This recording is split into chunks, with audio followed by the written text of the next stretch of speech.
Hello, this is Dr. Gloob coming to you from my office. I am sorry I was away for so long. I was in the country where I was once King Kong. The name of the country is Kong.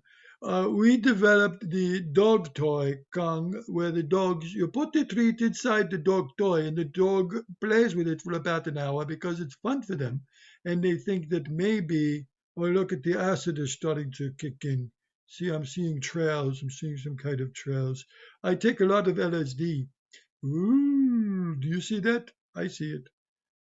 Oh, you see it too. So it means you must have taken the LSD with me. So which, by the way, LSD does not stand for Lucy and the Sky with Diamonds. It stands for Lazy Sunday Days when I take the LSD. Do you like my lamp behind me? You see that? That's a lamp. That's a lamp. Very often I bring that into my sessions with the bizarre people that I meet. And over there, you can see the stairway. That's the stairway where people come down to visit me. And I have two chairs. It's a very nice, quiet environment. Sometimes I play some music.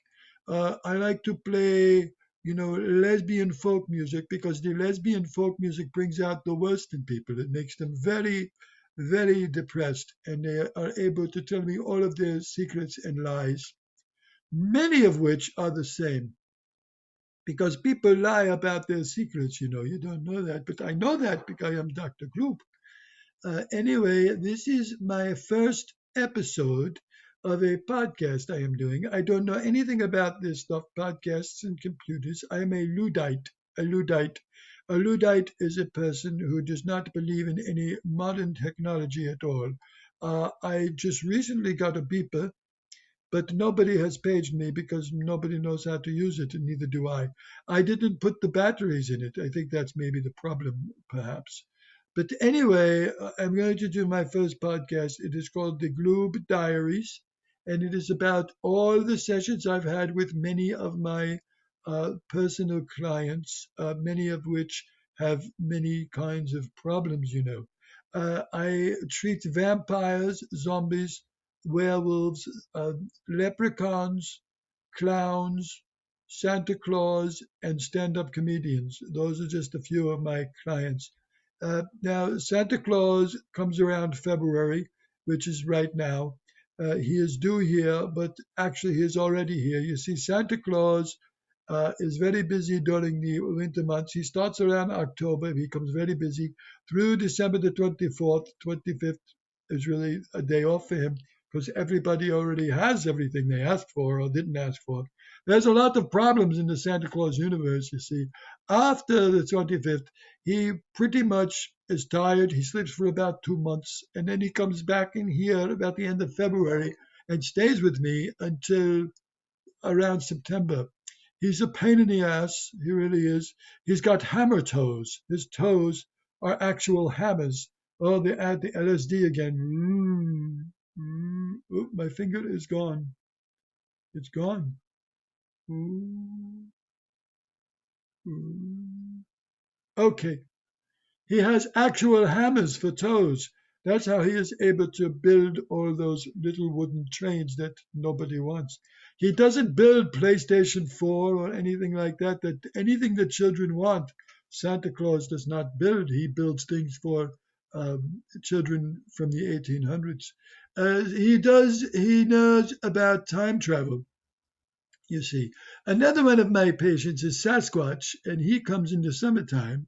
And then in the winter, he comes in as a Yeti. You see, Sasquatch is really the Yeti in the winter, the abominable snowman. You say it. Not so easy, is it? Go ahead, say it. Abominable, abominable. It's hard to say without going to bubble. Beelzebub. If Beelzebub was the abominable snowman, there would be a lot of bees in there. The LSD, yes. I do LSD for a reason. It helps me get through the sessions with some of these people or creatures, whatever they are. Recently, I did have a leprechaun come in, and he was very angry because he's either portrayed as a person who sells sweet cereals with marshmallow moons and hearts and clovers, or he scares the hell out of Jennifer Aniston. One of those two things, and it's not really fair to him because he's so much more than that. He's much deeper a child, really in a childlike way. So anyway, I was telling you about where I was once king. I was king of a country called Kong. I was king of Kong. And like I said, we made the dog toys. Did I say this already? I feel like I'm repeating myself again, myself. Yes. Um, I'm sorry, I lost my train of thought. It stopped at the wrong station. I had to change at Jamaica.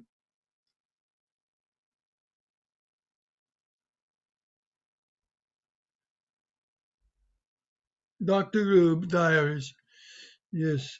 Now, another thing, another one of my patients, clients, whatever you like to call them, I like to call them clients because when I say patients, they don't like that. They get very insulted by the word patients because it sounds like they're sick and they're not sick. They're crazy, but they're not sick. You could be sick and crazy. You could be crazy and sick. It doesn't matter really. Um, Another one of my clients is a lady. Her name is Lady. She was Miss April in 1984. So she's way past her prime. She was in Playboy. She was in the centerfold. And she still has the staple in the middle of her navel to prove that she was in the staple, in the centerfold, because she still has the staple in the center of her navel. That's what they do. Yeah, you don't know this, but Hugh Hefner, crazy sick bastard that he was, I was at the Playboy Mansion quite often, and he used to let me sit in the pool, and sometimes I would pee in it, which is fine. You're allowed at the Playboy Club because there's a lot of weird people with fetishes, and one of them is peeing in the Playboy Club jacuzzi. Everybody, Bill Cosby did it. Everybody peed in the Playboy Club jacuzzi. Another thing that's hot. Playboy Club jacuzzi. You say it. Go ahead. I'll wait. All right, that time you did it better than me. I thought I had trouble with the words, but I didn't. It doesn't matter. Anyhow, anywho, uh, Lady is a Playboy model who is way past her prime, way past her prime. She tried to get back in Playboy, but apparently nobody buys the magazine anymore. And for a little while there, believe it or not, they were selling the magazine without any nude pictures because everybody reads the Playboy magazine for the articles. That's what the running joke was in the 70s. I buy it only for the articles. I didn't even know they had articles in there. I think maybe Jimmy Carter, President Carter, did an interview with Playboy. I did not. I did not. I was only at the Playboy Mansion 300 or 400 times, and they never interviewed me. Nobody ever spoke to me. They basically stayed away and said, "Stay away from that Gloob guy. He pees in the pool all the time." I said jacuzzi, and they said some to you. So it was that kind of thing that we would talk about at the Playboy Mansion. And it was a mansion. There was quite a few rooms. There was a lot of. If those walls could have grown, I tell you, they would groan a lot because Hugh Hefner, as you know, was quite the Playboy Mansion guy. He owned the place, and he had a lot of robes. He had a lot of robes. He sold me one of his robes.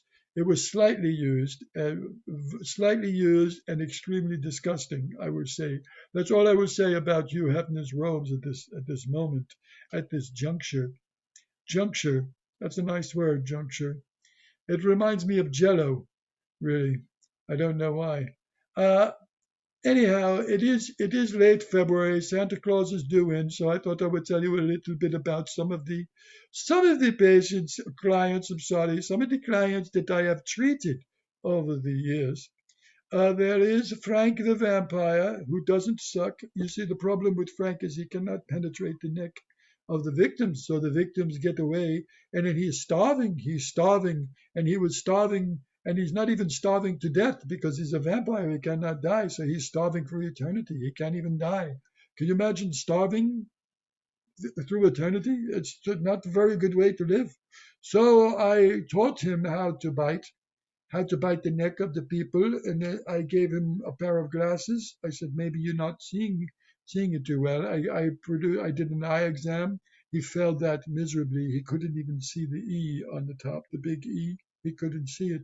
So he's a terrible man, in terrible pain and trouble and discomfort because of his inability to suck. He was a vampire that doesn't suck. As you know, vampires suck, but he didn't. and that blows. He would say, I don't suck, and that blows. And we would often travel together because we were the best of friends. He was my first patient and my only patient for 600 years. And now he's still with me. He still comes to me. Oh, I know you're confused now because how could I be 600 years old? Well, listen to me. Listen to me. I cured Frank of his biting ability. And let's face it, even a veterinarian gets bit by their patient once in a while, client, right? So he bit me and I became a vampire. I don't have the wounds anymore because they do heal. It's not like you have the wounds forever. I mean, if you cut your finger, it grows back, basically. You cut your finger off, it grows back. See, like my finger, it grew back. You see? Watch, see? Now I cut it off. I cut it off, see? And it grows back. I cut it off, see? See, I cut it off and it grows back. I got it. Oh, it's the LSD again. Mm. All right. Well, listen, the drugs are starting to kick in really heavily now, and I really don't understand what's happening. Do you like my little artifacts up top? You see, I've got the little. That is a statue of an Oscar that I won. It's called an Oscar Madison. I won the Oscar Madison trophy. It was very odd. It was a very odd couple of things that I won. But I won the Oscar Madison Trophy. It was an odd couple of days that I won that, an odd couple. Do you feel it? Do you feel it sound like what I'm saying?